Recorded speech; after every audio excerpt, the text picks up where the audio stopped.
భారత రక్షణ మంత్రి రాజ్నాథ్ సింగ్ ఆస్ట్రేలియాలో పర్యటిస్తున్నారు. ఇది 2 రోజుల పాటు జరిగే అధికారిక పర్యటన. ఇండో పసిఫిక్ ప్రాంతాలలో రక్షణ వ్యూహాత్మక సహకారాన్ని మరింత బలోపేతం చేయాలనే లక్ష్యంతో భారత రక్షణ మంత్రి ఆస్ట్రేలియా పర్యటన జరుగుతోంది. నిన్న సిడ్నీ పర్యటన పూర్తి చేసుకున్న రాజ్నాథ్ సింగ్ ఇవాళ Canberra royal Australia air force base కు చేరుకున్నారు. తర్వాత ఆస్ట్రేలియా పార్లమెంట్ లో వెల్కమ్ టు కంట్రీ స్మోక్ వేదిక జరిగింది.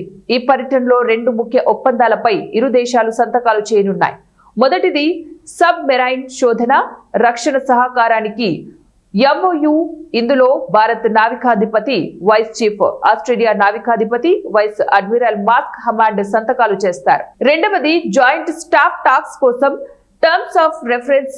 ఇందులో Bharat integrated defence staff chief Australia vice admiral Justice Jones పాల్గొంటారు.